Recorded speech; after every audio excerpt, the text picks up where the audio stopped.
Hi, everybody. I'm Prajna, and my guest today is my good friend, Jeannie Zandi. I've been looking forward to this conversation with Jeannie.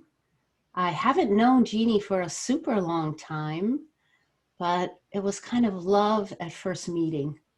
Now, I met Jeannie at the Science and Non-Duality conference in San Jose, and she was presenting in the same weekend that I was, but I had the opportunity to peek into one of her workshops, and it was just delightful. I love the way she works. It's very embodied, very heart-centered, and the sense of safety that is created so automatically, and I can really, without even knowing, I could tell that this woman is a mother. This is a woman that is very comfortable and accustomed to holding tenderness and everything that comes with it.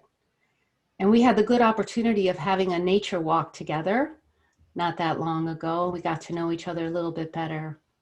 So thank you, Jeannie, for accepting the invitation to join on the Womb Wisdom podcast. I think that this is an area that you can speak to. I think that this really encompasses so much of your work, the womb, which I think you often refer to as yin. So just come on, you here now in gallery, and we'll begin the conversation and see if there's something else you would like our listeners to know before we plunge in. Well, all I want to say is just how happy I am to have our motherhood as part of the central theme of what we're talking about, and how much, you know, uh, motherhood has the amazing quality of motherhood, the spiritual aspects of motherhood, what mother actually really is, and how minimized and weakened and sort of beside the point motherhood has become in the culture. And so what I'm aware of is just to have our motherness front and center as we're talking, as spiritual teachers, as women, it really touches my heart. It really touches my heart. And I think this investigation of motherness, womb, and spirituality is a really rich one. And so I'm happy to go anywhere in this conversation. It's so, uh, my pregnancy with my daughter, I've actually had 3 pregnancies, and this one, just one child. And this one was coincided with a dark night of the soul for me. And so that initiation, the initiation already of being pregnant, of losing your identity as a soul self in the world, and suddenly becoming part of like a symbiotic system, and to have such a deep servant role. It's just such a huge passage. And prior to her birth, but coincident with becoming pregnant, was this dark night of the soul that started for me, that I didn't emerge from till she was 3.5 or 4. And so the similarities of becoming a mother and the initiation that one has to go into, from being sort of sovereign self to servant, and the initiation of the dark, where you go from thinking you're someone to being no one and being humbled. They were very close in my experience with that pregnancy. So they're woven together. And in a way, there's the great dark mother of the dark night that composts everything about separate selfness. And then there's this amazing experience then of also being the holding, for another little being, not only when she was in my womb, but also even still as she's going to be 22 in 4 days. And still, the holding widens and loosens. but it remains. And then what's birthed in us when we have that so deeply activated, the capacity to selflessly, intelligently, tenderly, spiritually, yin and yangly hold other beings. It's so powerful. And to me, it's like it's the heart of healing and the heart of the way that nature unfolds itself, the way that the holy unfolds itself in manifestation. So I'm excited. Can you tell? Yes, yes, yes. And I just love everything that you said. And I want to read something just to kind of, because of what you said of putting parenting front and center in this conversation, Yeah. parenting, mothering, sisterhood, so much that doesn't really get seen in the spiritual domain too often. It's coming more. And I want to read something to start us out. And this is by Mirabai Starr. It's called Hmm. Wild Mercy. It's a word that I hear you use often. It's Yeah. living the fierce and tender wisdom of women mystics. And I want to start out with this because she speaks in here quite a bit about Teresa of Avila and John of the Cross, two mystics that I know you have a close relationship with, and two that have supported me greatly in my early life, in my first dark night, which I didn't know that that was what it was. But we can talk about the dark night, and this is what she is covering an area, speaking very clearly here about. As we have seen, most of the world's great religions have tended to emphasize transcending the body and other mundane dimensions. This is no surprise, since their primary administrators have historically been men determined to conquer their bodily attachments, to be worthy of the divine encounter. Meanwhile, back in the kitchen, it is the women who transmit the living heart of religion, lighting the candles, singing the prayers, cleaning up the afterbirth, and bathing the dead. God, Teresa famously declares, lives among the pots and pans.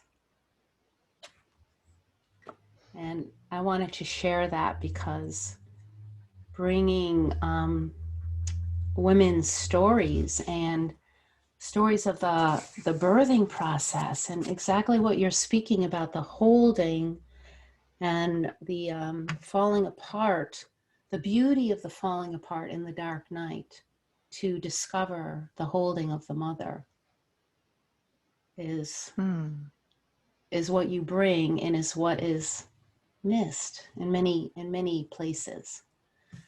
So continue. What do you have to say about little Mirabar's statement? So much. Mm-hmm. um, my friend Michael once said something, as a man, he gets to make fun of men, without being called a man hater. And one of the things he said one time was that, you know, uh, traditionally, when you look back at various kind of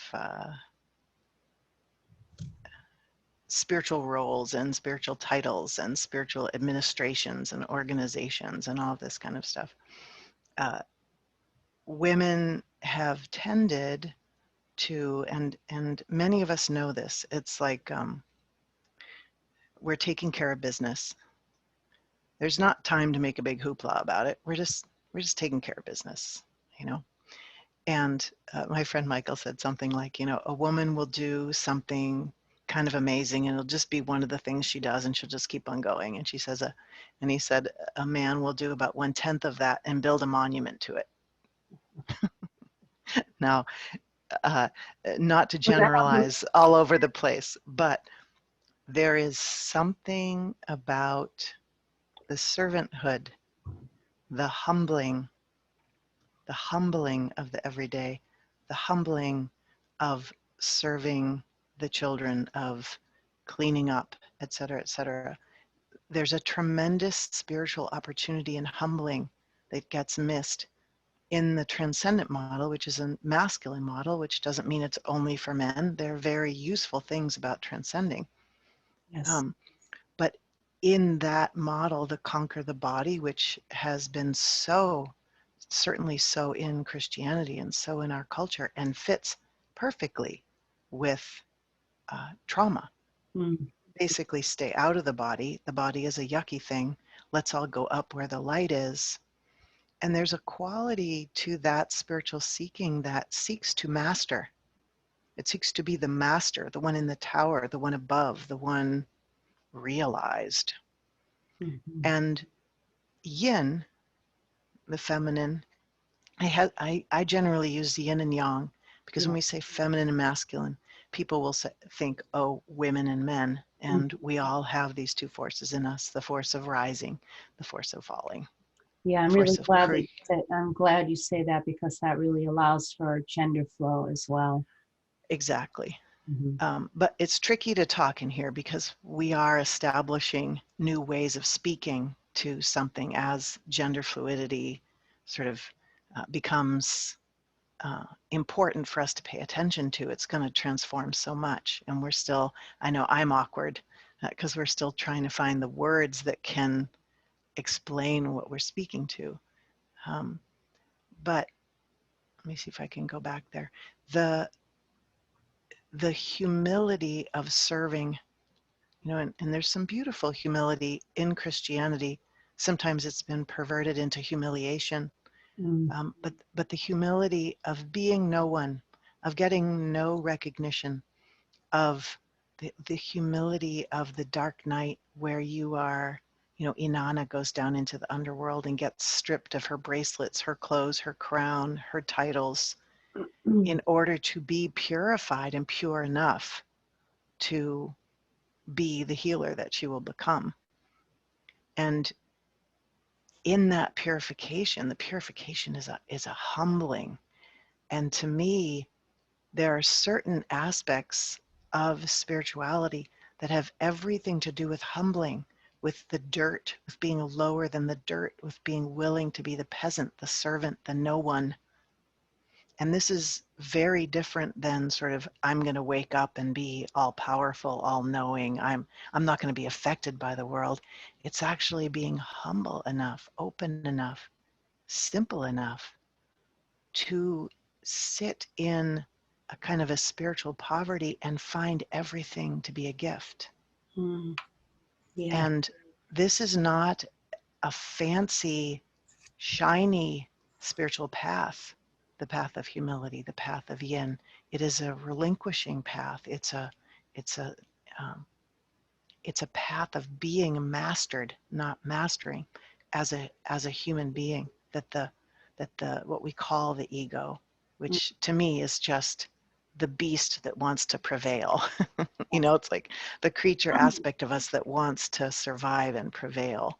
Mm-hmm. Um, that sweetheart gets to be humbled in the process of allowing a deeper impulse to be expressed in the life besides the beast that wants to win, which is love, Mm-hmm. which is service to something higher. So I'll pause there because I'm sure you're having Yeah, well, things fire over there. there's so many rich things that you said, and there's one where the part of kind of disowning the body that's in our history, to transcend. And I just wanted to add to that a piece that comes with it that we often see is that when that is believed, and when it's so in the collective field in a way, that there is this mechanical kind of needing to get rid of something, Yeah. like instead of the purification, as you spoke of so beautifully, being a humbling, it is a more that I need to purify because I need to get myself clean. Like there's something off or wrong in this form, which is really just a message. It's not the case at all. So yeah, I just wanted to say that, because we see that. We see so many practices of, you know, I need to move away from this, get away from it. And the yin, as you're speaking, is the leaning in, all like Yeah. to lean into that night where the children are waking up again and again and again, and there's no sleep, you Yeah, know. you don't get to go away. You don't get to go away as a mother. You have to lean in. When everyone else goes away, you're left standing. You're left standing because of the bond and the dedication you have to that little soul. You know, and I'm not downing any dads out there, because there are plenty of single dads and dads who get up in the middle of the night. So Yes. not going to say anything about that. You know, it's just, I bow to all beings who are willing to be in there. But the it's a really good point that the transcendence through stepping away oftentimes allows a split to be maintained, and the split goes into the shadow. Mm. And so we purchase what we call non-duality. It's like scooting the yuck out Mm. so that you can go to the light is not encompassing of everything. So the turning toward and the letting something wreck you, mold you, affect you, open you, humble you, and every single stage. And I don't have to say this to you as a mama, you know, it's like every single stage of a child's growing has an opportunity for a divine defeat of the plan, of the mastery, of the mind who's going to master over nature. Children are so in nature. And, you know, I'm thinking of Aikido now, that when one studies Aikido, as I did, there is a learning how to move with the flow of nature, not against it. There's a learning how to be mastered, which ends up in a kind of a mastery, but it's more the mastery of someone who knows how to sail with the wind than someone who's out there trying to defeat the wind. And there's, to me, just a really, I'm reminded of Karate Kid, you know, when he's humbled, he has to just wash the car Mm. over and over and over. And little does he know he's doing a training move for his karate, but he's being humbled from the place where he's going to go be the king of karate, to know you get to tame that egoic part that puts the cart ahead of the horse, and be with what's natural. Be a listener, be a responder. Yes. Yeah, that's what happens. Then you come into a space of being able to listen in a way, you know, and not listening, we're not listening with our ears or our mind. It's that leaning in and that moving toward that opens the listening to something that's actual and wanting to be birthed.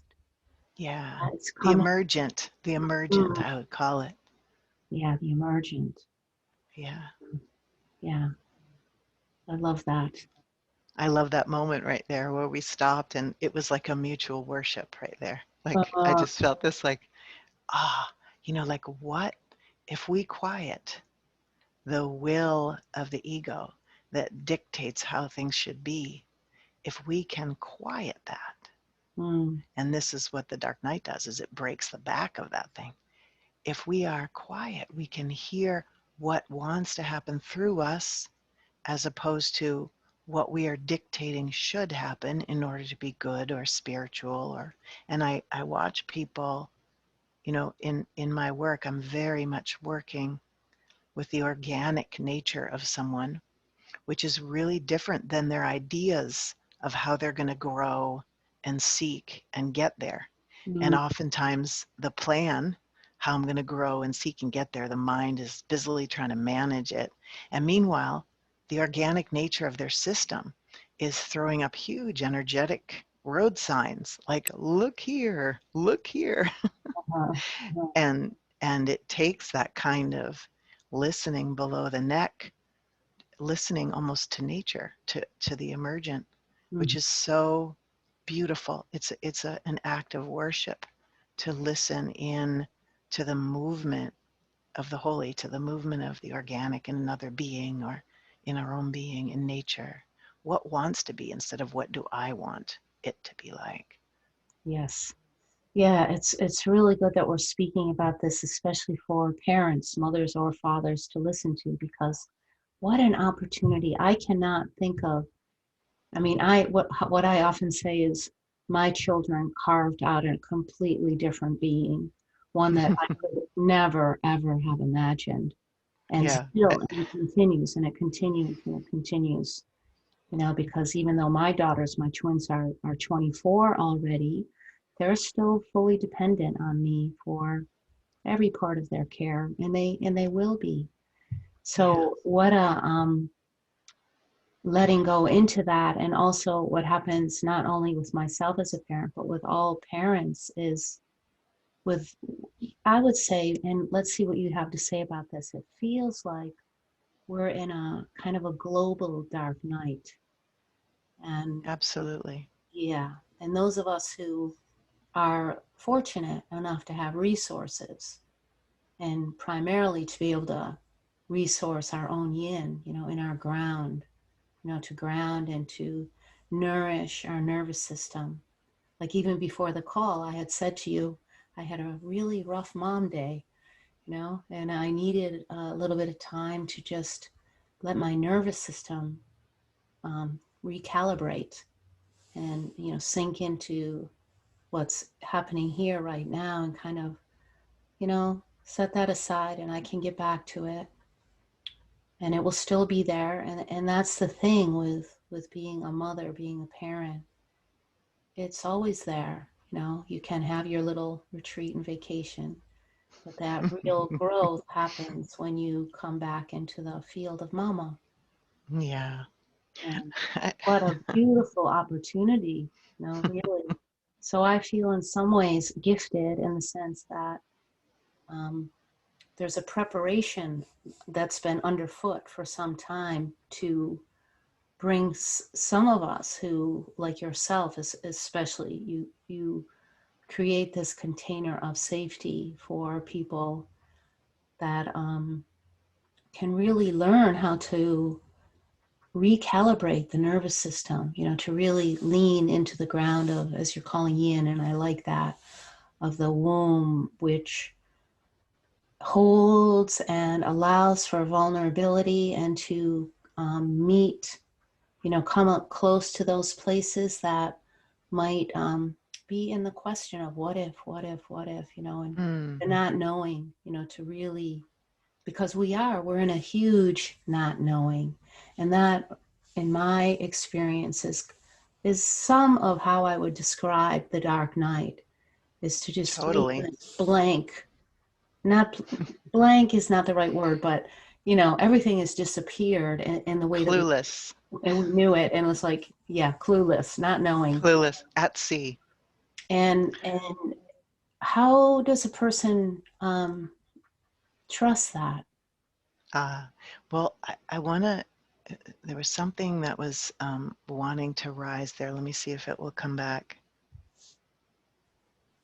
There's so much in here. There's just so much. So, what I want to say about the womb that's fascinating, and it's fascinating to me, I've made a study of yin and yang in my life, not because my head said, oh, I should study that, but because up through my being, I have, through the embracing and knowing and integration of yin and yang in my own being, I'm able to offer that to others and to learn about the nature of the holy as it moves here.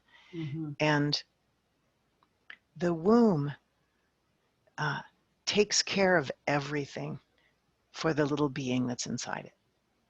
You're fed, you're held, you're protected. That little being doesn't have to do anything.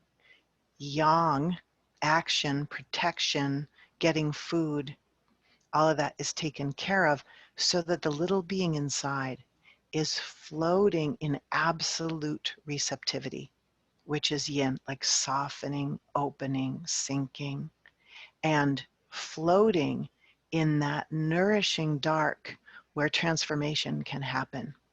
And this is, to me, pure holy magic, that a space held for life, where the life does not have to produce any yang. The baby doesn't have to make an appointment to get its food. It just, all of its attention is on receptivity and the magic of growth. Same thing happens with the magic of death or of composting. So how I see human transformation, we were supposed to, as little people, right? For ideal development, the womb turns into a similar holding space where we are not asked to take care of things that we're not ready for. A similar sort of protection, so that in that yin atmosphere, we can grow, experiment, take our time. Our attention, again, is just on the inner being and its unfolding. And then as we are allowed to rest in the womb, rest in our parents' arms, go at our own pace, we start to strengthen all of our capacities, and suddenly yang starts popping out. The yang of, what does this hand do? The yang of crawling, the yang of standing, and now the yang of no, and the yang of, just all that 2-year-old young yang development. And I'm saying all that because most of us, because our culture has, for whatever reason, demonized yin, and we have reverence for yang. We are, our yin yang integration is pretty not so great. We are, most of us have a yin, we're yin deprived. And this is why the earth is sick, we're sick, we're tired, we're violent. All of these are just an outpicturing of the imbalance of yin and yang. Because when yin is deeply attended to, the yang that rises from yin is balanced, is connected to the heart, is sturdy. It's got its roots all the way down in the ground of being. It's beautiful. It's empty. It just moves. So what I find human beings need, more than advice, more than pointers to some new perspective, human beings need sturdy womb space held for them to listen to the organic impulse inside of them that is already emitting its wisdom. We just don't recognize it. And so in building a womb space, which, there's certain things to build a womb space so that someone feels like you've got their back. Yeah. They don't have to look outside for anything. They can go in and listen deeply to the organic messages in their being and let that process resume. And some of the process is sinking and resting in silence. Some of the process is finding new movements. Some of the process is composting old structures. So it looks like weeping, or, sitting there, not doing the impulse you always did, the conditioned impulse, but letting it kind of compost. And the people's organic systems know how to do that. And inside of that, we discover, when we are held in that womb space, we start to we start to digest the fear we have of being present, of being receptive, of being given over to the ground, of being at sea. We start to recognize that this deep space and dark and beingness is actually our birthright, and the nourishing, restful, uh, uh, I'm having trouble finding the words because it's so beautiful and it's so everything, like the base of our being. And then it's emptiness, it's quiet, it's beauty, it's the surrender to it starts to grow yang that is connected to its beauty, connected to its righteousness, connected, an expression of emptiness Yeah. instead of an expression of egoic compensation for the terror we all have of stopping. Mm. So That good. was a lot. Oh, so good. There's so many things I could comment on that, but so good. It's just that connection to your, you know, your rightness, the okayness that then doesn't have to push and accomplish and achieve, you know, but it can line up with something that's birthed out of deep care, you know. It doesn't split off from Right. what I heard you repeating is really a different, it's a listening in the same way that the body knows how to birth a baby, like the woman's body and the fetus inside, they know what to do together. It's like, it's this natural unfolding of a development of breathing and just nothing, really, just doing very little of anything, but just letting it happen.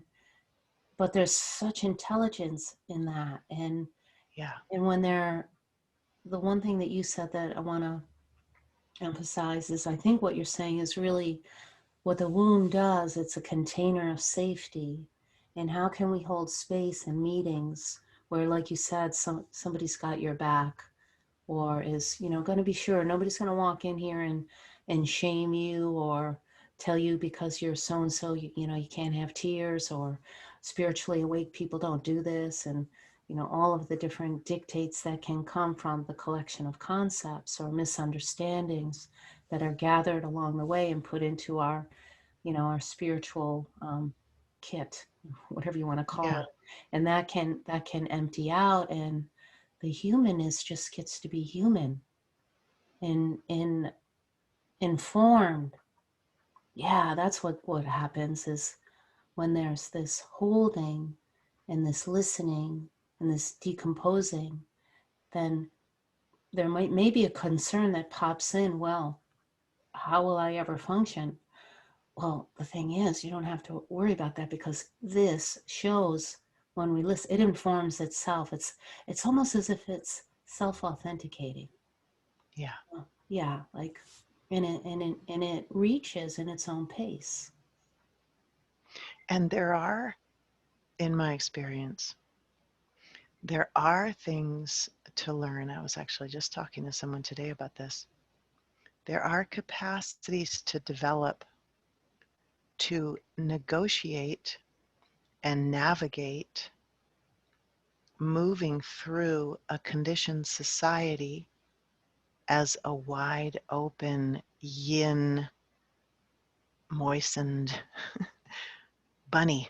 Mm, Because, you know, as we soften and open and the heart opens and we reclaim all the sensitivity and the tenderness, you know, that's all a necessary part of being able to move through the world feeling with compassion, with tenderness, as well as just the yum of being wide open and experiencing life in mhm, a full bodied kind of a way with presence absolutely penetrating every cell with light. You know, that's just like part of what's so lovely about being a human being and such a huge part of embodiment.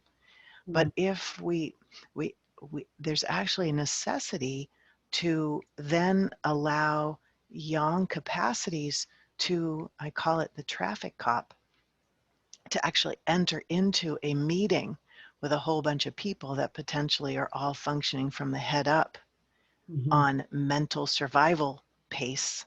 mhm, And you're there in like ever unfolding lotus of peace space, and the body starts registering the speed of these other beings, there are actually survival skills or thrival skills, functioning skills, capacities to develop, where you actually, in a way, stand for and protect your sovereignty and your solitude and your here but not of here-ness mhm, in relation to the manic pace of the culture. And Mhm. there are very simple ways to do that, to just say, oh, Yeah. just a second, hold that thought for a sec. Okay, breathe, breathe, ground, ground, Mhm. like, because we can feel when we get washed into this profound openness, we can feel a little like idiots. We can feel a little dopey, a little slower. And to then enter the world with people who are in the fast lane, Mhm. there's certain skills to learn about how to burn off the victimization and feeling small and gettable to actually entering in very powerfully as a guardian of silence, as a representative of these deep, embodied, silent uh, capacities and energies that the earth is so hungry for from us. Mhm. Yeah, that's really interesting. So, would you like to speak about maybe one of those capacities that could be developed? Like, is there Well, a particular practice that you're speaking about? Because as you're speaking, I'm thinking of a woman that I was speaking with just yesterday. And I think this is probably common for many bodies, not just women, but who have a history of violation and violation of the womb, whether it be sexual abuse or being, bullied to perform in a particular way, or I'm going to leave you, those kinds of things that I work a lot with these. That's my interest. My interest has really been around this kind of violation for years. So I hold space for that. And I think what I hear you speaking about is this capacity that we review over and over again because there's a part that has learned that it can't say no, hasn't learned yet that it can say no, and it can and then, and it can say, wait a minute, let me think about it. yes, And it can, yes. it can like be this boundary of, the love, almost like this, like the love doesn't mean that there isn't care, but there's a really clear no and a healthy boundary around certain people or places or energies until this deeper resource gets to continue to nourish itself and feel held by your own womb, really in that transition Yeah. from really being not in a good place with it all and then coming to a place of there's a transition, it's a process. Yeah.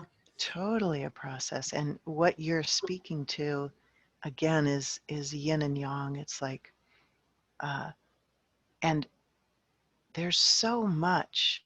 I think this is why we feel often like such failures, that actually the process of being able to say no is based on so many experiences prior to that, that go into building one's capacity to feel even safe enough to use the voice, Mm, present enough to not be frozen, skilled enough about what to do when you say no and someone argues with you. Like, this is a whole it huge is. world. Yeah. And when you watch a child who has just been allowed to develop that, they don't, nobody has to show them that it's okay to say no.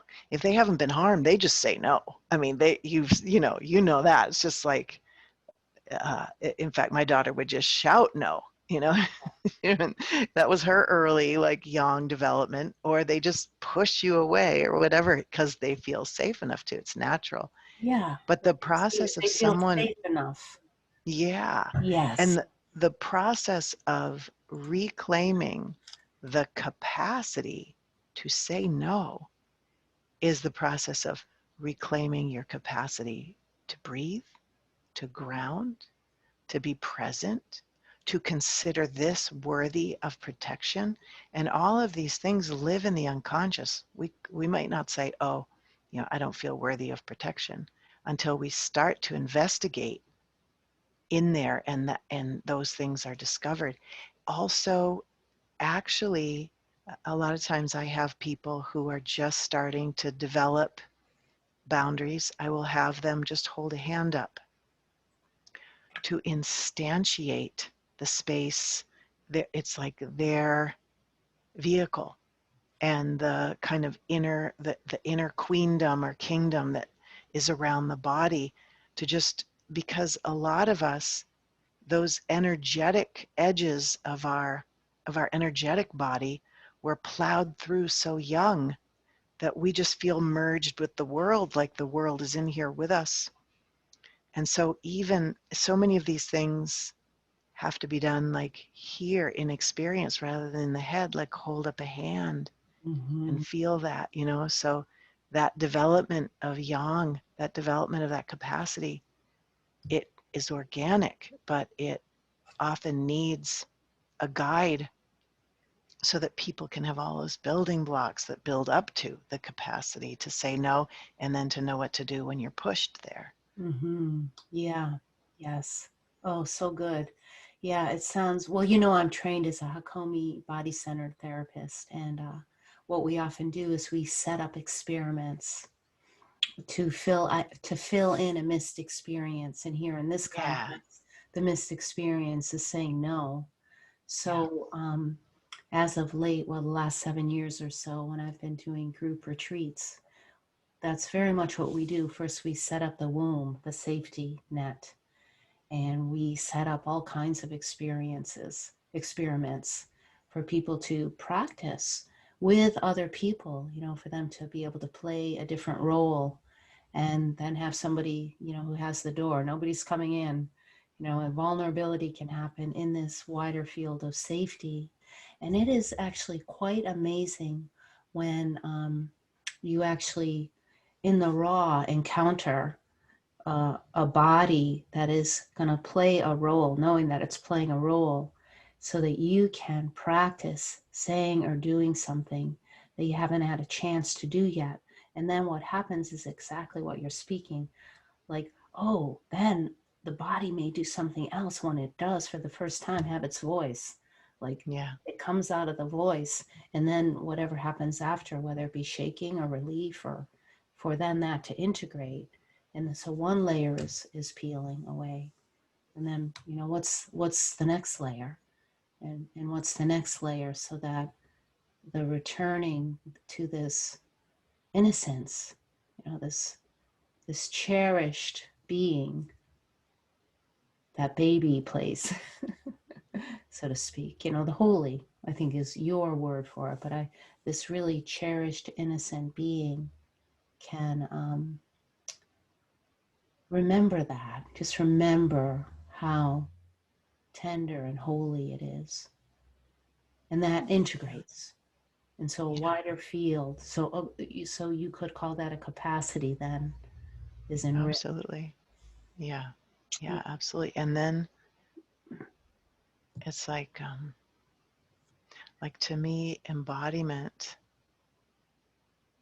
is in a way uh, the body not only being soft enough and open enough and here enough to be penetrated by consciousness in every cell, like so, you know, Mm. felt consciousness in the entire system. It's like, to me, that uh, requires certain capacities, like you're talking about, that allow us to actually live that instead of just visiting that on the cushion in ideal retreat conditions. We Mm-hmm. start to develop the capacities to mediate with the speed of the world, the violence of the world, the confusions of the world, the projections of the world, and move through it as that wide open, innocent presence. Mm. It's so lovely to be living here inside that in the middle of the most conditioned circumstances. Yeah. And that's what we want. We want to live it. We want to express it. We want to lead from it, Mm. not be just feeling quiet and small and weird and like meditating in our back room. We Mm. want to Yeah. enter into the stream as that, return to the marketplace like the little Buddha does in those Zen ox herder pictures. he comes back into the marketplace, Yeah, yeah. We hear this so often, and we both know that words can be tricky, but this initiation into the yin, the feminine, how essential this is for the healthy masculine, the yang, to, well, for it to become healthy, for it really to come in alignment, and for that, the balance of the yin and yang to happen. So this tilt, that is so lopsided right now, we really don't have a choice in it anymore, because we see these yang structures collapsing kind of all around us, and we feel the energy of that and the concern in some places, and then we can also feel and hear the celebration and the yahoo finally, kind of happening as well.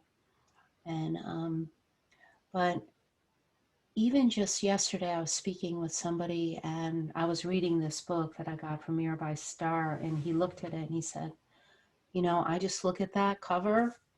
It's like this, and he says, I just look at that and I immediately feel intimidated. And then he went on to say what goes on in his mind.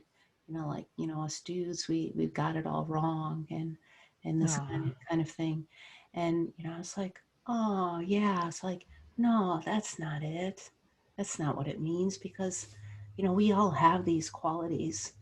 And I just was like, no, we're just speaking about an energy that lives in all of us, and in some of us it's been overridden by conditioned yang. And this is what we're needing to pay attention to now. It doesn't mean that the men have failed. In fact, I really believe that there's I usually actually have more men on my retreats than women doing this really deep, vulnerable work, and so up and ready for it. And it's just each time I'm so deeply touched by everybody, really. But there's always a few that, just get me my tears. The water flow is happening with what people bring forward, and some of what the men are willing to uncover, and just lay themselves open because they feel safe enough to do so. And then where they walk out of there like in such a different posturing, and really a sense of feeling shoulder to shoulder with humanity, just, yeah, like we can walk together in this, and it may not be easy and it's messy, but we can do this. And yeah, so there's something that you said about this initiation, how necessary it is, and I just would like to hear you say that in your way. Yeah. Well, since we're talking about men, let's keep talking about men for a sec. Yeah, and then I'm going to write one more thing down about the man thing, because there's one more thing I want to mention, but yeah, you go ahead. So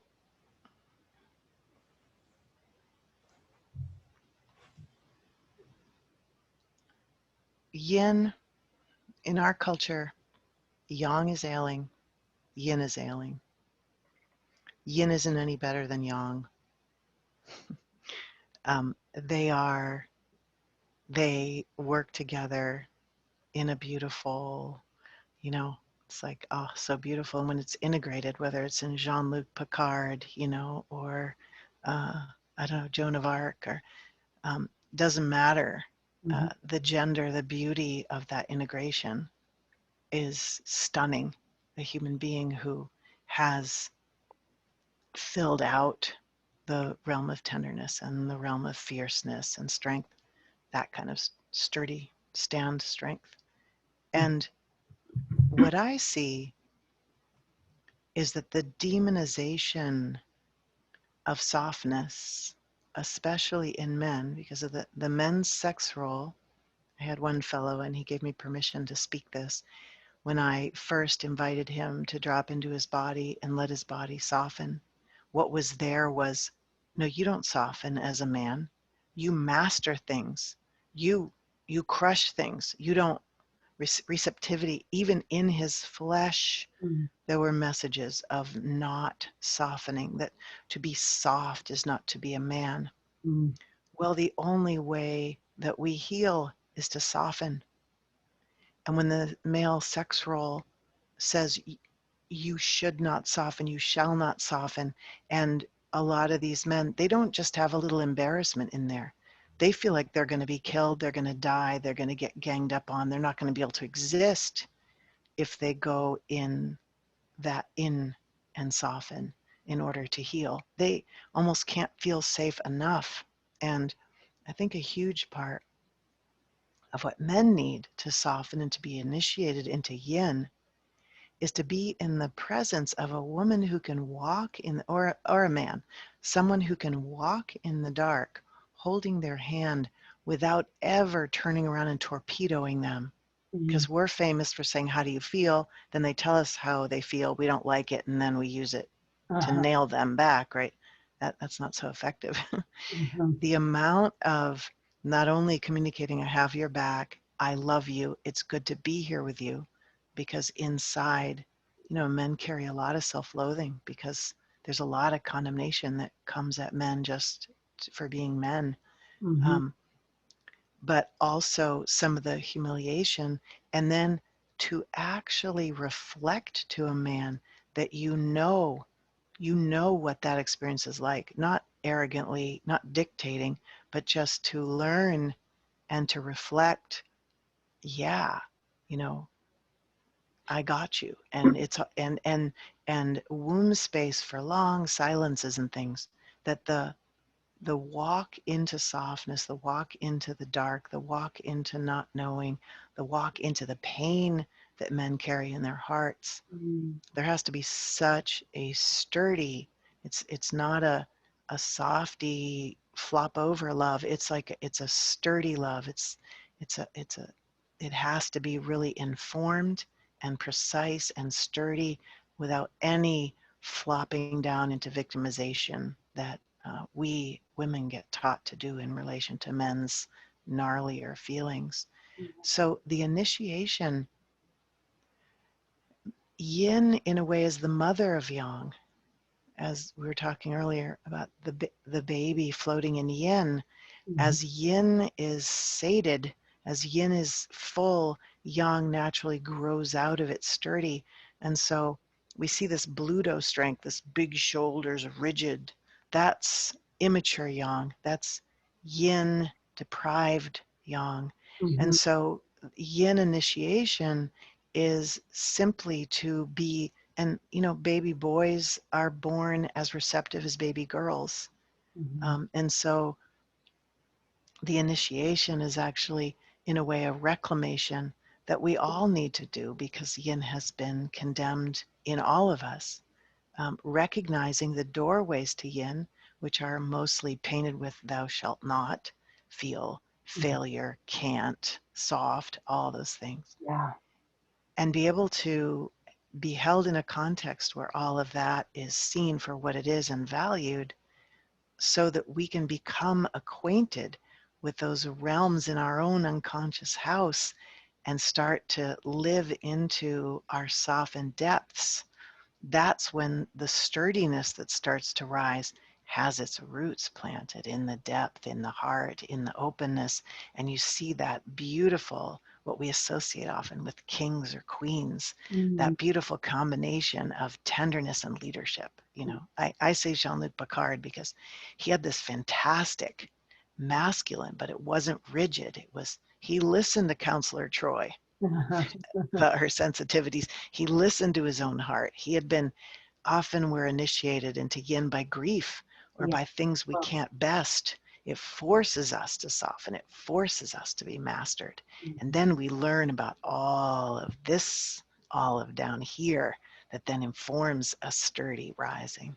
Oh, so well said. Beautiful, beautiful. Yeah, so in relationship to that, what I want to speak about is because often how the feminine can get misinterpreted in a gender, meaning a gender or something else. And with what my friend said about men getting it wrong, I wanted to just speak a little bit about the very important role that male bodies have to play in this, because I know that male bodies as teachers have not always been of the greatest service.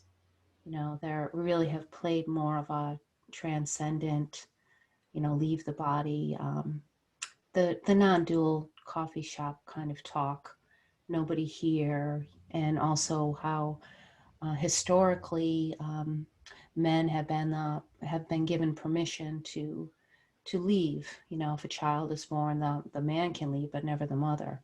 And you can be the renunciate, but not her. That kind of thing. And this is just in history. And I think it is in our genes still a little bit, and it does get passed down in certain circles. And the woman to have to make the choice over motherhood or God, spirit or motherhood, householder, or going into the spiritual longing. And so I want to hold up male teachers that really have allowed themselves to decompose into the womb of the feminine, and there are some. Mm-hmm. And it's quite beautiful, and we need more of them. I mean, it's, do we need it? I don't know for sure, but it would be nice. Well, and I Yeah. have to say, Mm-hmm. because this is absolutely true. And we need women teachers who have made friends with fierceness, carrying authority, Mm-hmm. being able to have very clear boundaries, who do not have shadow fury at men for carrying those qualities for us because we haven't embodied them. Yes. Like we need some of that. And I have to say, I think we women, Mm-hmm. we're waiting for some fellows like what you're describing. We're hungry for those fellows. We're hungry for that feeling of that planted, sturdy, and sensitive embodiment. And the fellows are waiting for our shadow killer Mm-hmm. to come out of the shadow and integrate as true authority and plantedness. Mm-hmm. Yeah. And just like what you said, and to be able to be that authority, because there are many women who play the role of wearing the pants and didn't quite, do the womb thing yet. Also, like, Right. And yeah, then we have the men who've yeah, tried to I'm a yeah, feminist, I don't have a backbone. It's like we yeah. have so many examples. Lots to sort out, like, Yeah. whoa, whoa, all these different imitations, like imitating a man and that kind of, or imitating how a male teacher teaches, which Yeah. this is what I wanted to get at, because in my history, I was very fortunate for my first teacher to be a woman. And she was a no nonsense kind of Zen police woman, but at the same time, she was a mother and very embodied and really like just, so rich in her heart and able to help me to be soft and crumble, and go through a pretty dark Yeah. period and surrender into that and know that she had my back. She really did. And I don't remember too much of that in my early years of growing up. So, and Yeah. I did have some sexual abuse. I had a very violent rape happen at one time within the Catholic Church. So I had a lot of things Mm, to kind of sort out. And to have mm, this woman at my back was amazing.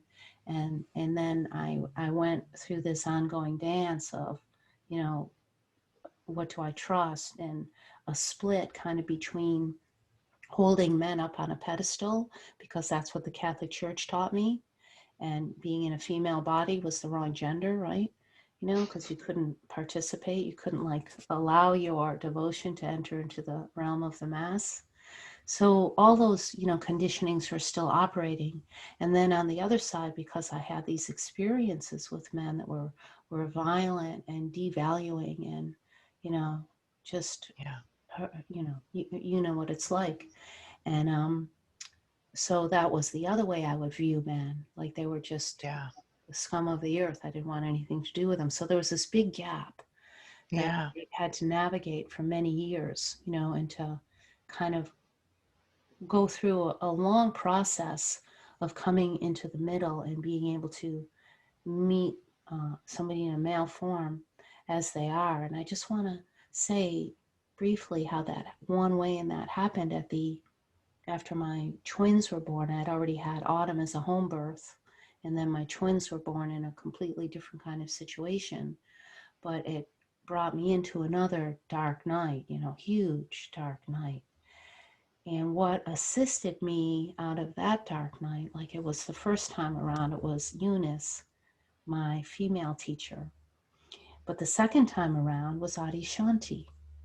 And I want to tell you why that's so important in the listeners, because, and also the invitation for all of us to develop this sturdy ground that is, the heart is still, is really open to able to welcome. So I listened to a tape of Adi Shanti. A woman friend came knocking at my door, and I didn't want anything to do with anyone at the time. And I promised her I wouldn't listen to this cassette, but it was something about the dark night of the soul and the threshold of Christ. So the name caught me, and I listened to it, and it was Adi Shanti. So I was like, gotta find this one. And went to, within a few days, showed up at a satsang. But what I recognized, I didn't need to have a conversation, because I entered into the space, and what I felt in my being is that this being here in male form needs nothing from me. I can just sit here and be. And that was the doorway for me for this deeper integration of these yin and yang energies, yin and yang energies, masculine and the feminine, because what this history, this biology, this character, whatever you want to say, needed a healthy masculine role model to, just be there and not dominate, not tell me what to do, not give me a whole bunch of teachings, and all this kind of thing, but just like be. Man womb. Man Yeah, womb. man womb. And I say that because I think sometimes when people even get an idea of what this podcast might be about, or these conversations that are going to continue to come forth, is that we're in any way, shape, or form dissing the male body. Yeah. No, Yeah. not happening at all. But it is a larger invitation, and I'm just here expressing the important role that healthy male bodies can play for so many female bodies that have been Well, violated. yes, absolutely. Yeah. Absolutely. And men are such good sports. They really want to be helpful. And sometimes in my events, so I have events with just men, I have events with just women, then I have events with men and women. And sometimes there's a time to put a woman in the middle of a circle of men where the men are all faced outward, man womb, Mm. and the woman just gets to notice this containment, this benevolent protection from the brothers. There's very few women who don't just lose it Yeah. crying, because we Mm. are so hungry to feel that male fierceness protecting us rather than duking it out with us, however. But the men have been asked so much to be the sturdy ones. A lot of us look for them in relationship to protect us. And rarely do they, from their brothers or from us, get that same protection, and they are as scared as we are from a lot of the mistreatment that they have Mhm. experienced. And so absolutely, those things are vitamins, Mm, like a loving man willing to protect and be tender, mm. odd, you holding space. Oh my God, it's like eat it with a spoon, right?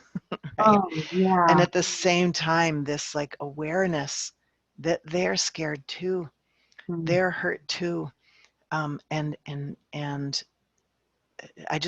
always want to add these things because I feel that a lot of our narratives as women, not our fault, but our narratives have left the masculine experience out, largely because it's against the man code to speak about or be versatile in talking about your insides. And I have to say, we women don't really often know how to hold a space for men to share their reality.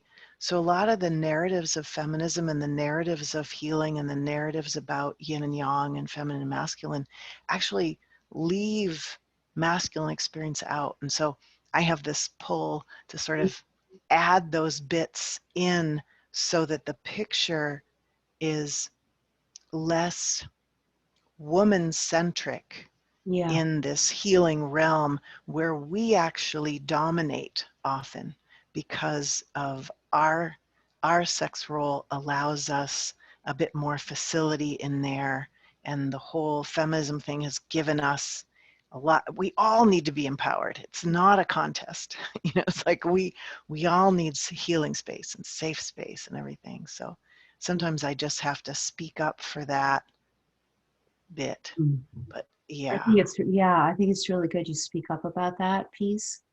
And then, just like as we began with Mirabai Star, Wild Mercy, this particular book, and I think at the same time giving space for the men to do their work in a way that's meaningful and lets them have that space at the same time. I think that we have to fully recognize that women have not been given the stage, and that, Oh yeah. yeah, Oh yeah. that is still a missed experience, and it's still getting sorted out, because even though it does happen, there is an awkwardness to it because the women haven't felt fully the integration of the permission to express the deep knowing that they know, to really Yes, yes. express the embodiment that they have, and Yeah. really give voice and give voice and give voice in a way that can be received and listened to and appreciated and respected and honored in all of these different places that we go, because when you look on the internet, when I was, deciding about what to call this, I actually didn't really decide it. It came many, many years ago, and it's finally just happening. But like how to like really, narrow it down. Um, I did a little bit of research of looking at different domains where they will highlight teachers, and man, woman,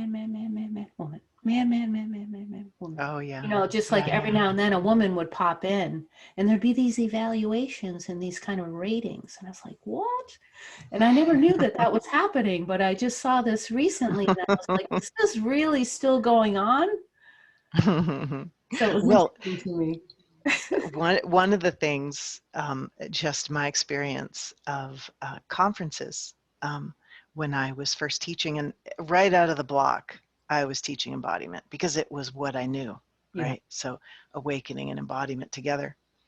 And back then, if you said anything about feelings or you were in this realm, you were rearranging deck chairs on the Titanic. And Mm, the real thing was to transcend, was to, who is it that's experiencing that? And the whole non-duality thing is awesome. When mm, someone isn't just speaking from their mind and they're actually speaking from that, can be hugely transformative. But you could see the sexism built into the spiritual scene where if you were a young man speaking that non-dual thing, people couldn't get enough of that. It mm. was, and partly it was this uh, reverence for yang all over again. Yeah. And it wasn't, what was funny is those of us who were speaking embodiment, we were largely women, and we were speaking in the basement. Mm-hmm. When the men started speaking embodiment, that's when it became something cool. And Yeah. everyone was like, oh my God, they're talking about feelings. Meanwhile, the women for the last decade have been speaking to it. There Yes. is, and I notice when I am about to talk about a yin topic, a topic about motherhood, a topic about sisterhood, I can feel the cultural devaluing in my own self. It's like yang imbalance cells. We want to know how to master things. We'll line up to master things. If you advertise an event where you're going to get mastered, no one's going to come, Mm. because the cultural imbalance is throughout the whole thing. Yes. Oh, so true. Yes. I remember like when I first started doing satsang, some years after meeting Adi Shanti, and he sent me off. And my first satsangs they were all, very feeling oriented, very heart centered, very open, and I was doing embodiment journeys because that was what I was learning to do. That was what was up and that was what was happening. And I'd every now and then get a message from people saying, that's not non-duality. It's like, Yeah, that's not satsang. yeah. And thank God I had, some really great satsang teachers that were, doing the same thing. And I was like, well, that's okay if this is what you want, I'm not gonna do it. I can't do anything different because that would be pretending. Yeah. So, It's like, whatever you call it, this is what I'm called to do. mm, Here it is, world. yeah. If people want it, they'll come and imbibe it. And even this whole rating system, Mm. even the whole thing, you know, it's just fishy. Yeah, It's it's fishy. totally fishy. And just lastly, with what you're talking about with the embodiment, because we haven't really mentioned this word at all, and then we'll end and we'll have to have another conversation another time to cover this. But we haven't mentioned the word trauma, but we kind of have in a way, because what we're talking about in this meeting is about that. It's about the traumas that are held in the system. The layering is all of these situations of being asked in your conditioning to shut down, to move away from something, all of that, or to be shamed, or to be discounted, devalued, to be violated. All of those things are trauma. So I Yeah. just wanted to say that for some of the listeners who sometimes will say, why is it that spiritual teachers don't talk about trauma? Well, it's We because do. we do. We're doing it. You and I do. Yeah, yeah. This is it. It's happening right now. Yeah, it's May happening. I just say, the awesome thing about trauma? I Mm. mean, nobody ever says the awesome thing about trauma, right? But I'm about to. Oh, The great name awesome for thing, great the title for awesome, a book. the, the awesome thing about trauma, and the awesome thing about people that carry trauma, is that people who carry trauma, have an inner purity bell. You cannot have a damn agenda. You have to be sitting in being. You have to be totally trustworthy to Mm, be of benefit to someone who carries trauma.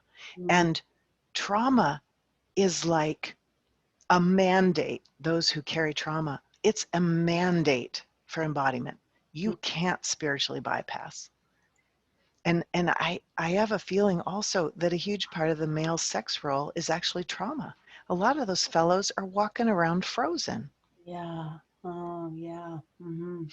So it's beautiful. Peter Levine's work, Bessel van der Kolk's work, Diane Poole Heller's work, like all of this that Judith, is Judith Blackstone has some really good work. Judith Blackstone bringing presence and the body that, oh my gosh, even like Bernadette Roberts, who didn't touch psychology with a 10-foot pole and thought like emotions, just like throw them in the sea, But there was a moment in one of her books where she was old school. I met her once and she just didn't have a bedside manner. It wasn't touchy-feely.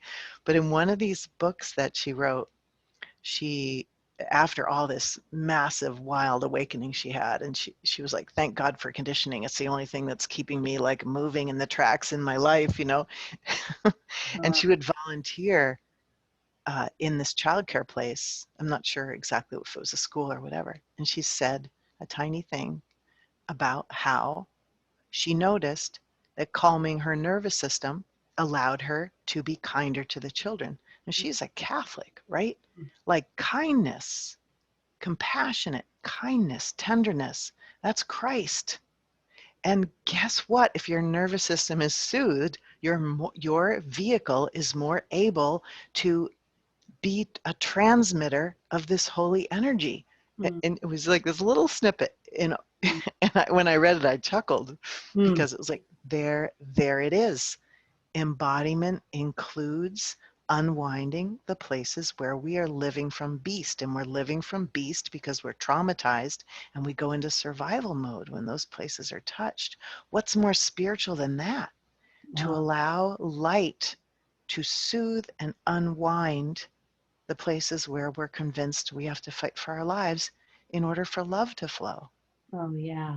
And that's what's going to sustain us is the falling into light, into the ground of being. Because, I mean, this is where the self-improvement programs will not cut it. They're just they're everywhere, and that's what we go to because that's part of the young culture. Let's get Five through. steps to master it. Yeah, let's, I love your how, hand. how quick can I fix it? I Like, love it. And it's your right hand. yeah, let me have it, let me gobble this up and I'll be just zip it up again and I'll be just fine. But no, it's Yeah, really this dark night falling down and letting yourself fall apart and know that, the ground has you. yeah, Yeah. yeah.